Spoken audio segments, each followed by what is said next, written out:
નમસ્કાર દર્શક મિત્રો, ફરી એક વખત ગુજરાત સમાચાર યુટ્યુબ ચેનલમાં આપ સર્વે દર્શક મિત્રોનું સ્વાગત છે। આજના સમાચારો વિશે વાત કરીએ તો રાશન કાર્ડ ધારકોને મોટો ઝટકો, સરકારની મોટી ભેટ, ખેડૂતોના ખાતામાં 15,000 જમા અને 75,000ની સહાય યોજના। આ તમામ મોટા સમાચારો વિશે આજના વિડીયોમાં વાત કરવાના છે। સૌપ્રથમ રાશન કાર્ડ ધારકોને મોટો ઝટકો। ગુજરાતમાંથી એક વર્ષમાં 1.52 લાખ રાશન કાર્ડ રદ કરવામાં આવ્યા હોવાનું સામે આવ્યું છે। એક વર્ષમાં સૌથી વધુ રાશન કાર્ડ રદ કરાયા હોય તેવા રાજ્યોમાં ગુજરાત પ્રથમ ક્રમે છે।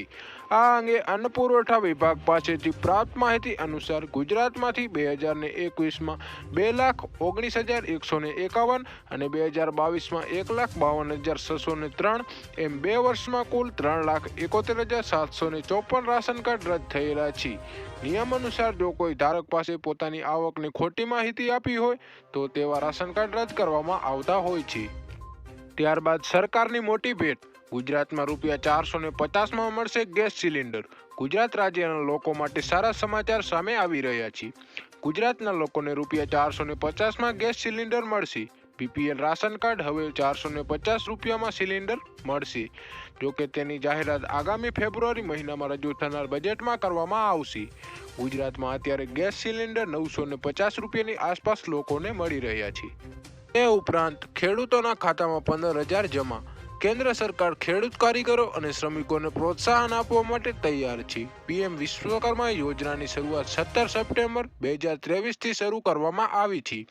આ યોજના હેઠળ લાભાર્થીઓને ઓછા વ્યાજ દરે collateral free business development loan ઉપરાંત ઈ-વાઉચર ઉપરાંત રૂપી દ્વારા તુલકી પ્રોત્સાહન તરીકે દરેકને ₹15,000 મળશે।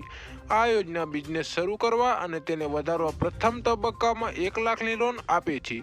બીજા તબક્કા દરમિયાન આ યોજના કામદારોને ₹2 લાખ સુધીની રાહત પૂરી પાડે છે। આના વ્યાજ દર મહત્તમ 5% રહેશે। ત્યારબાદ 75,000ની સહાય યોજના। કિસાન પરિવહન યોજના 2024માં ખાસ ખેડૂતો માટે માલવાહક વાહનો ખરીદી પર નવી સહાય બહાર પાડવામાં આવી છે। જે અંતર્ગત માલવાહકની ખરીદી પર ખેડૂતોને ₹75,000 સુધીની સહાય મળવાપાત્ર રહેશે। જેમાં નાના, શ્રીમંત અને SC/STની મહિલાઓને 35% અથવા 75,000ની સહાય મળવાપાત્ર થશે।